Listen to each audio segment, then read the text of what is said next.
3. 감사 증거 및 감사 기술의 적용.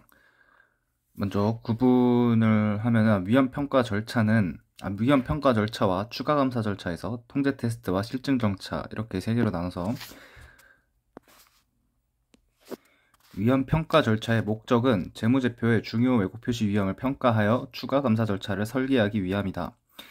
이에 대한 감사 기술은 1. 질문, 2. 관찰, 3. 검사, 즉 문서검사, 4. 분석적 절차 이렇게 네 가지로 이루어져 있으며 이때 분석적 절차는 필수로 진행이 된다.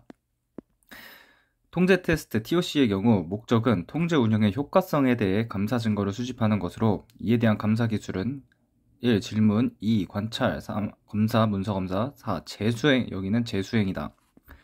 그리고 실증 절차의 경우에는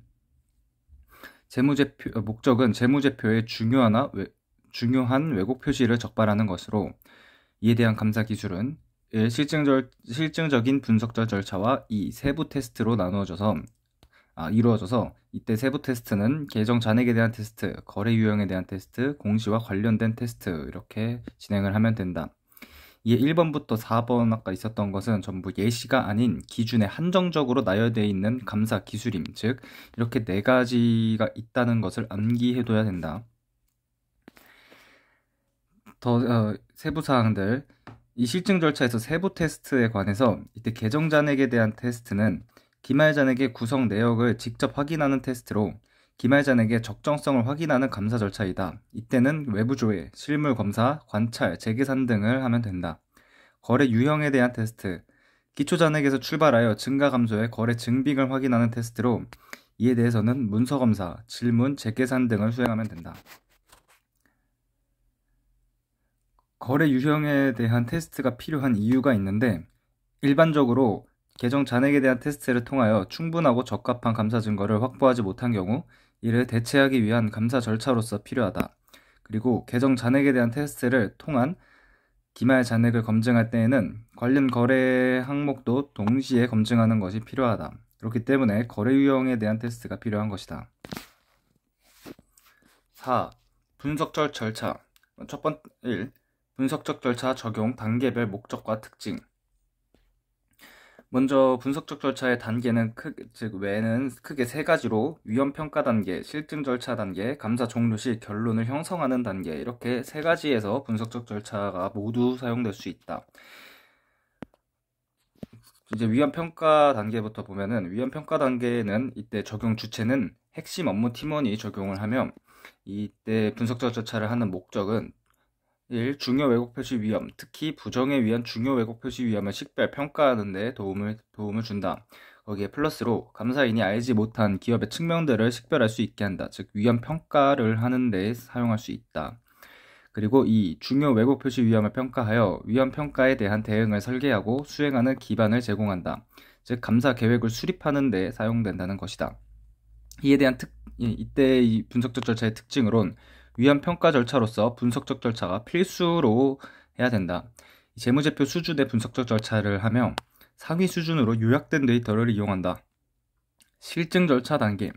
이때 적용 주체는 각 계정 담당자가 적용을 하며 분석적 절차를 적용하며 목적은 수행하는 것이 효과적, 효율적이라고 상대적으로 판단하는 경우 계정 과목별 잠재적 왜곡 표시 유형을 식별하고 감사 위험을 일정 수준 이하로 낮추기 위해서 수행이 된다.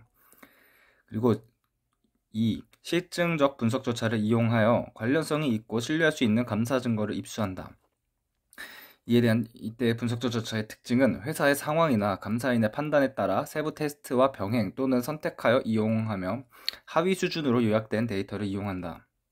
감사 종료 시 결론 형성 단계에서 하는 분석적 절차는 이에 대한 적용 주체는 업무 수행 이사가 적용을 하며 목적은 기업에 대하여 이해한 바와 재무제표가 일관성 있는지에 대해 전반적 결론을 내리고 이견의 근거가 되는 합리적 결론을 도출하는 데 도움이 된다. 즉 결론의 타당성을 판단하는 데 도움을 주는 것이다. 이전에 인식되지 않았던 중요 왜곡 표시 위험을 식별하고 이에 따라 왜곡 표시 위험 평가를 수정하고 그에 따른 추가 감사 절차를 변경하기 위해서 사용이 된다. 이 단계에서의 분석적 절차의 특징은 전반적 결론을 내리는 단계의 분석적 절차는 필수로 되며 이때는 재무제표 수준으로 한다. 상위 수준으로 요약된 데이터를 이용한다. 2. 실증적 절차 단계에서 분석적 절차를 수행하는 순서. 이 3단계로 다시 실증적 절차 단계에서는 3단계로 분석적 절차를 3단계로 이루어지는데, 1단계 분석적 절차의 수행 여부 및 위존 범위에 대한 결정. 2단계 수용 가능한 차이 금액의 결정. 3단계 분석적 절차의 결과에 대한 검사. 1단계부터 보면은 분석적 절차의 수행 여부 및 위존 범위에 대한 결정. 이때 수행 여부 결정 시 고려해야 될 요인은 두 가지가 있다. 중요 왜곡 표시 위험 RMM과 효율성과 효과성. 먼저 중요 왜곡 표시 위험 RMM이 낮다면은 실증적 분석 절차만 수행하는 것으로 감사 위험을 수용 가능한 낮은 수준으로 감소시키기에 충분하다. RMM이 높다고 하면은 실증적 분석적 절차보다는 세부 테스트에 더 위존하는 감사를 수행해야 된다. 효율성과 효과성. 얘는 수행하는 것이 상대적으로 효과적, 효율적인지 여부를 따지는 것인데, 이에 대해서 세 가지 중요한 개념이 있다. 예측 가능성, 측정의 정교성, 기대치의 정확성, 그리고 신뢰성. 먼저 예측 가능성이 높은 회사나 개정 과목, 경영진의 재량이 많이 개입되지 않는 개정 과목 등을 관련된 건데, 시간의 경과에 따라 예측 가능성이 높아지는 대규모의 거래, BS 개정 과목보다는 IS 개정 과목이 예측 가능성이 높다고 할 수 있다. 측정의 정교성과 기대치의 정확성. 감사인의 기대치가 재무제표의 중요한 왜곡 표시를 식별할 수 있도록 충분히 정확하게 개발될 수 있는 사안에 대하여 분석적 절차를 수행하는 것이 효과적이다. 이때 기대치의 정확성을 결정짓는 요소는 세 가지로, 정보가 세분될 수 있는 정도, 즉 예를 들어 제품별, 월별, 지역별 세분화된 정보가 제공 가능한지 여부, 그리고 재무제표 전체에 적용될 때보다 개별 운영 단위의 재무정보, 부문의 재무제표에 적용이 될 때 더욱 효과적이다.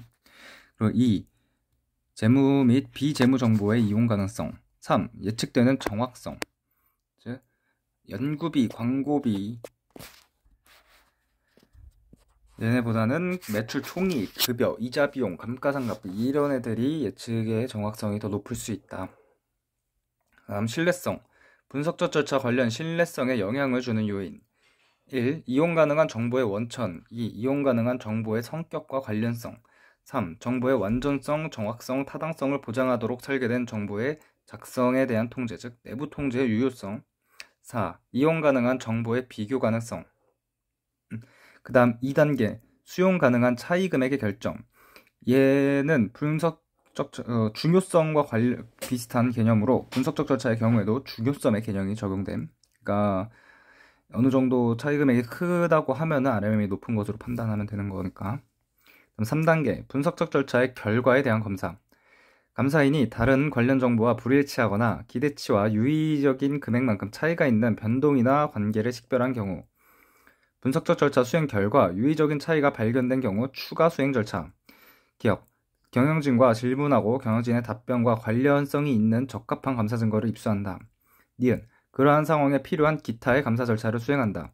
이때 경영진의 답변과 관련된 감사 증거는 기업과 그 환경에 대한 감사인의 이해 및 감사의 진행 중 입수한 다른 감사 증거를 고려하여 그 적정성 여부를 평가해야 한다.